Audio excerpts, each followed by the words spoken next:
కౌశిక్ రెడ్డి అరకెప్పుడు గాంధీ వ్యవహారంపై deputy CM బట్టి విక్రమార్క స్పందించారు.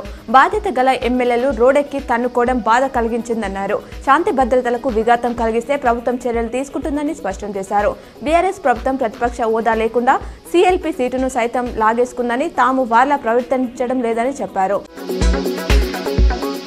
గణేష్ నవరాత్రి ఉత్సవాల సందర్భంగా నిజామాబాద్ నగరంలో పలు గణేష్ మండపాలను అర్బన్ ఎమ్మెల్యే ధన్పాల్ సూర్యనారాయణ దర్శించుకున్నారు. స్వామివారికి ప్రత్యేక పూజలు నిర్వహించి మొక్కులు చెల్లించుకున్నారు. ప్రజలందరూ బాగుండాలని స్వామివారిని కోరుకున్నానని ఎమ్మెల్యే తెలిపారు. హామీల పేరుతో కాంగ్రెస్ ప్రజలను మోసం చేసిందని ప్రధాని మోదీ విమర్శలకు దిగారు. కర్ణాటక, తెలంగాణలో రైతులకు మద్దతు ధర ఇవ్వడం లేదని దుయ్యబట్టారు. దమ్ముంటే ఎన్నికల్లో ఇచ్చిన హామీలను నెరవేర్చాలని సవాల్ విసిరారు.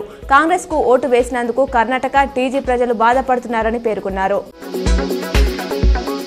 రాష్ట్ర వ్యవసాయ సలహాదారుగా పదవి బాధ్యతలు చేపట్టిన బాన్స్వాడ ఎమ్మెల్యే పోచారం శ్రీనివాసరెడ్డిని శనివారం వ్యవసాయ కమిషన్ కార్యాలయం, నాంపల్లి, హైదరాబాద్ రుదూర్ మండలం నాయకులు మర్యాదపూర్వకంగా కలిశారు. అనంతరం పూలమాల వేసి భారీగా పూలు చల్లుతూ శుభాకాంక్షలు తెలిపారు.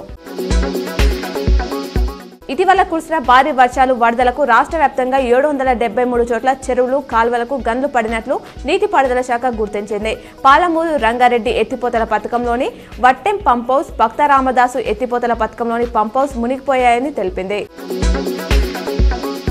హైదరాబాద్లోని గాంధీ భవన్లో నేడు తెలంగాణ ప్రభుత్వ నూతన పీసీసీ అధ్యక్షుడిగా భీమ్గల్కు చెందిన బొమ్మ మహేష్ గౌడ్ ప్రమాణ స్వీకారం చేయనున్నారు.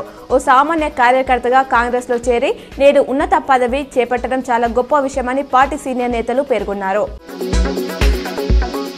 తాను ప్రయాణించాల్సిన విమానం ఆలస్యమైందంటూ క్రికెటర్ షమి చేసిన పోస్టుకు యాక్టర్ సోనూ సూద్ సరదాగా స్పందించారు. మళ్లీ నా ఫ్లైట్ ఆలస్యమైంది, ఎయిర్పోర్ట్ నాకు టెంపరరీ ఇల్లుగా మారిపోయింది అంటూ బాధగా ఉన్న ఫోటోలను షమి సోషల్ మీడియాలో షేర్ చేశారు. దీంతో ఏమైందంటూ పలువురు కామెంట్స్ చేశారు.